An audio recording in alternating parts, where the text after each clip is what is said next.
Welcome back, mamas. Y'all, today we are going to talk about self-doubt in a way that you may not have ever thought about before, because I believe that we can use self-doubt to our advantage. I've got a story for you today, something that just happened to me.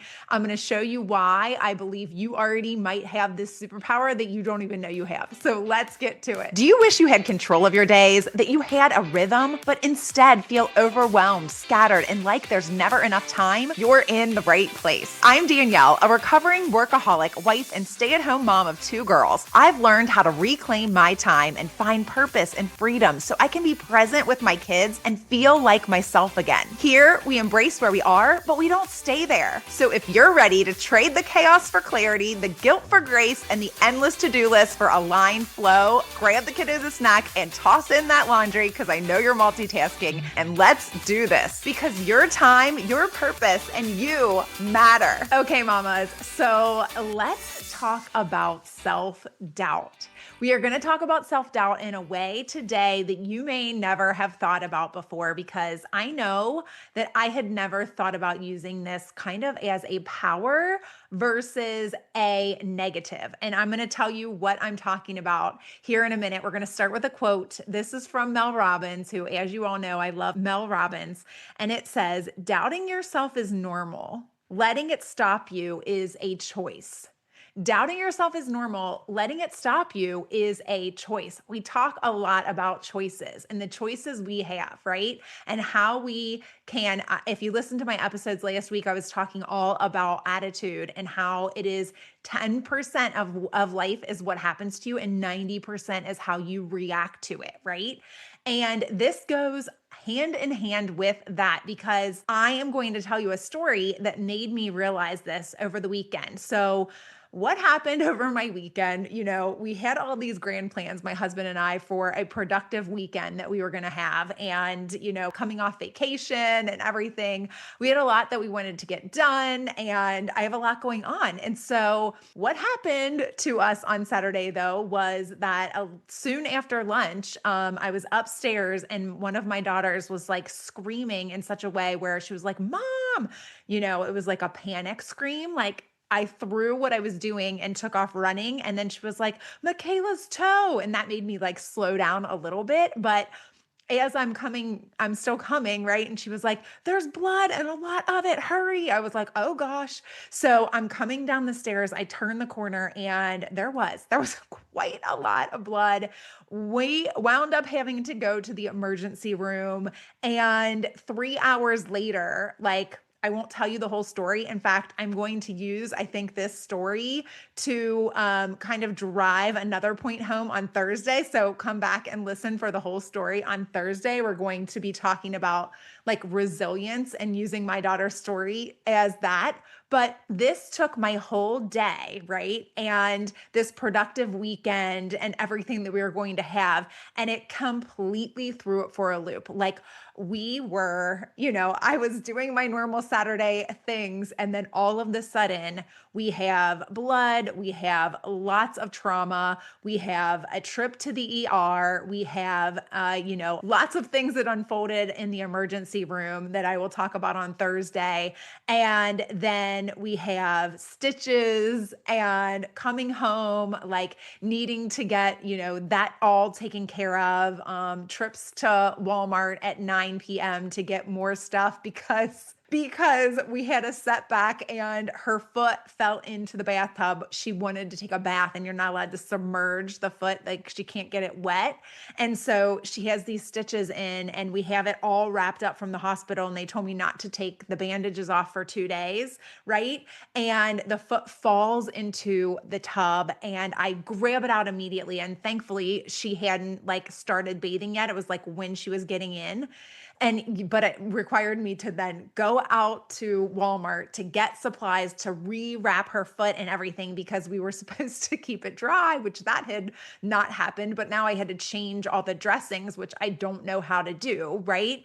And so all of this self-doubt is creeping in, right? Complete self-doubt. Number one, that I am equipped to handle this situation, right? Like, but what I realized like the next day, probably because then at 3 in the morning, like I was rewrapping her foot because the bandage came off in the middle of the night. You guys, it was one thing after another. It was like this chain of events. It took up my whole Saturday, right? Sunday, we woke up, we couldn't go to church. Like her foot was really hurting her. Like, so Sunday's now like already off track, right?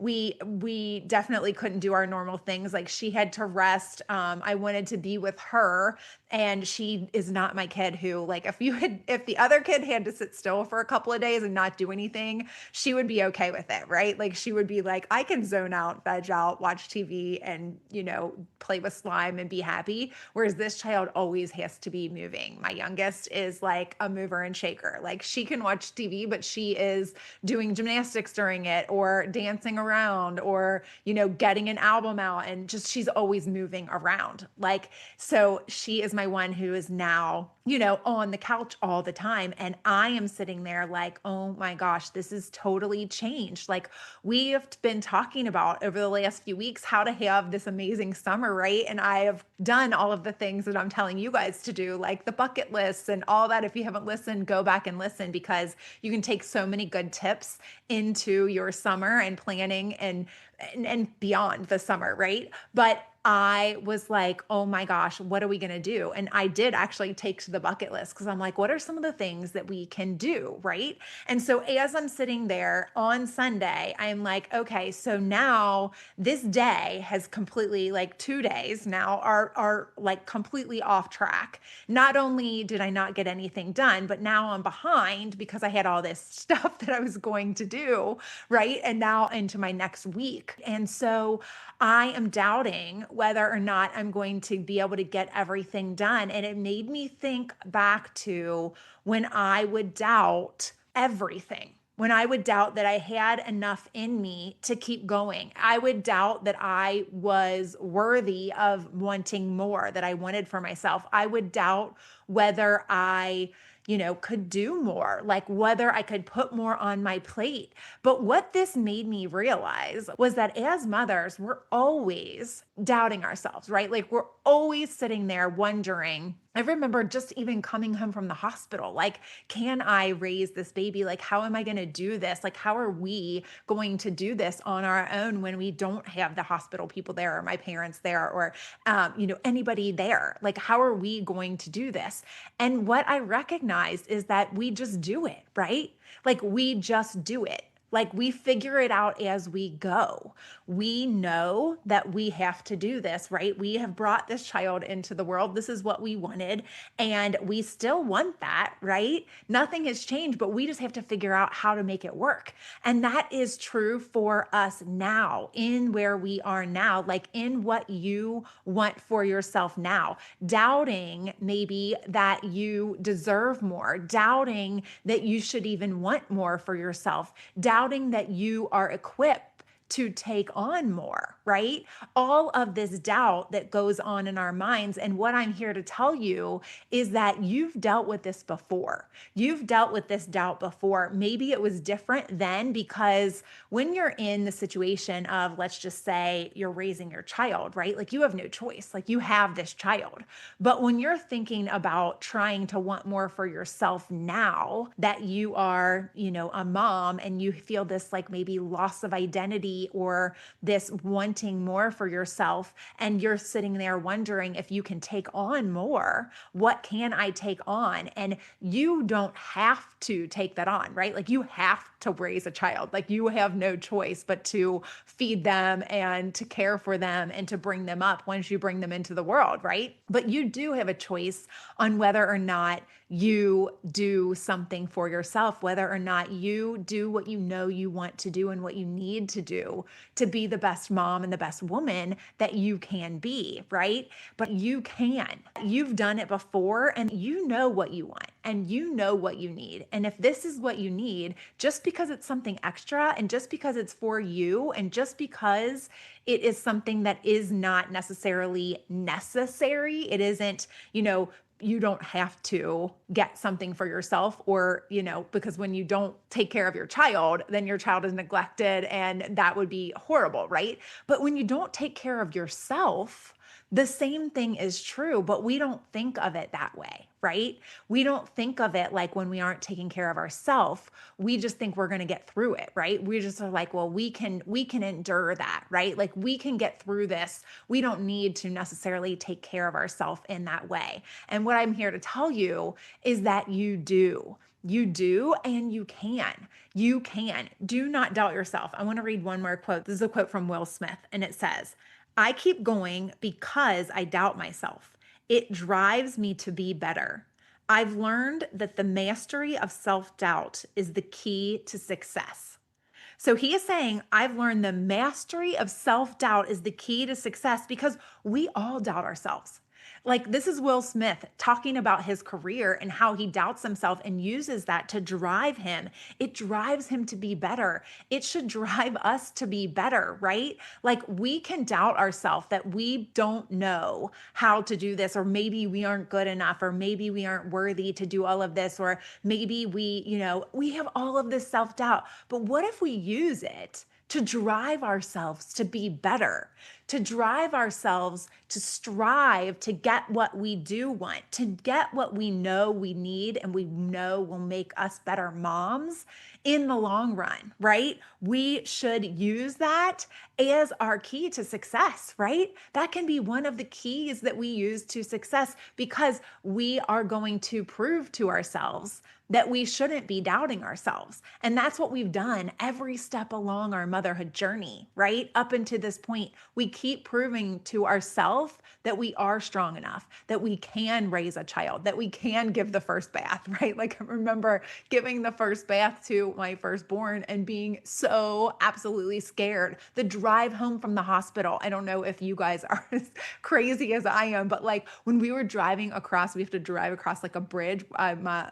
My kids were born at a hospital like in Ohio. We live in Kentucky. And so you have to cross the Ohio River on a bridge. And I just remember driving across that bridge and I was so absolutely scared. I was not even the one driving. I was in the back seat with the baby, but I was so scared. And now think about, you then take your child out in public. Like you do all of these things that seem so scary and like you can't do them. Like you're doubting that you are capable. Like, why are you responsible enough to do this? Like, why am I responsible enough to have a child, right? Like you have all of these thoughts. If you're anything like me, you have these thoughts.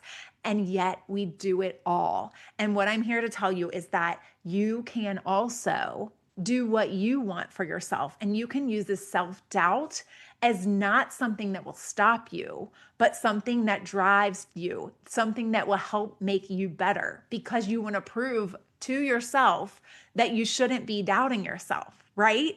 I don't know if that makes sense to anyone like it made sense to me when I read that Will Smith quote. I was like, oh, yes, this is exactly what I want to talk about because it is so true. And we tend to doubt ourselves. And instead of using that to stop us, like Mel Robbins said, it can stop us. That's your choice, right? But we can choose otherwise. We can choose to make it, to let it help us get stronger, to let that help us get what we want, right? Instead of choosing to let it stop us. So I want to challenge you to do that. I want to challenge you to use it to your advantage and not to your detriment. One last quote I want to share from Brian Tracy, and it says, "Fear and self-doubt have always been the greatest enemies of human potential." Fear and self-doubt have always been the greatest enemies of human potential because we know what we are capable of. We know that we are capable of the things that we want. You know that you were meant for more, and you don't need to lean into that fear and the self-doubt. They are the greatest enemies of our potential, but we don't have to give in to them. We don't have to give in to that. We can lean into it and we can use it as a catalyst to help us to get what we want, to prove, because I proved this weekend, like I have not let it stop me. Right? Like I am like, okay, so how do I rework things? And now we have this different situation. Like we can't do some of the things that we thought we were going to do this week. That's okay. I didn't get 3/4 of anything that I needed to get done this weekend, but that's okay. It's a setback, but it's not going to stop me. It's not going to stop me. Now I don't need to sit here and doubt that that means that we aren't going to be able to have a good next couple of weeks while, she doesn't get the stitches out for 10 days. So we aren't going to let that stop us though. Right? I didn't doubt that I could take care of her. I didn't doubt it in that moment, right? But then you start to think about everything afterwards, and you're like, oh, can I do this? What if I don't do this right? Or what if I don't do that right? And guess what? We just take it one step at a time, one step at a time. And we move forward towards what we know we need to do and towards what we know we want. Right? And so while this, yes, is about our capability as a mother, right? That's what it proves that we are capable when we handle these types of situations. But it also proves to us, or it should prove to us, that we can handle those things that we want for ourselves as well, that we can figure out how to make it work, right? Because that's what we do. And so I just want to challenge you to lean into that self-doubt next time you're feeling it, instead of shying away from it or, having it take you down the path of giving into it. I want to challenge you to take it and use it as fuel, use it as a catalyst to help it drive you to become better and to get what you want. Okay. So that is my challenge to you. I can't wait for Thursday when I can tell you the whole story of what happened with Michaela and also what happened as a result of what happened to Michaela, and just the amazingness, the message that I have for you guys that to take from what happened with her. So excited for that too. And I want to take the opportunity, if you have not gone to the Facebook group, join the Facebook group, join us there. Let us know what's going on in your world. The Prioritize Your Purpose coaching, again, that is always something where you can take this to the next step, lean into that self-doubt, use my tools and my resources. I will walk you through everything. We will get clear on what your path looks forward, like what you should be doing, what you should be focusing on, how to make your decisions, how to get clear on what you want and why, and really start living in that aligned flow. That is what we do in the Prioritize Your Purpose coaching. So go and check that out at prioritizewithpurpose.com, prioritizewithpurpose.com. Also, you can find the link to the Facebook group. Join us there or sign up for the newsletter, and you will get all the inside information. I often go and tell deeper stories and different things there. So check that out as well, the Prioritize Mama newsletter. Okay. So until Thursday, y'all, I hope you enjoyed today's episode, Mama. If so, please leave a review on Apple Podcasts and then hit share and send this to a mom who needs this in her day. I'll meet you right here on Thursday. Keep smiling, y'all.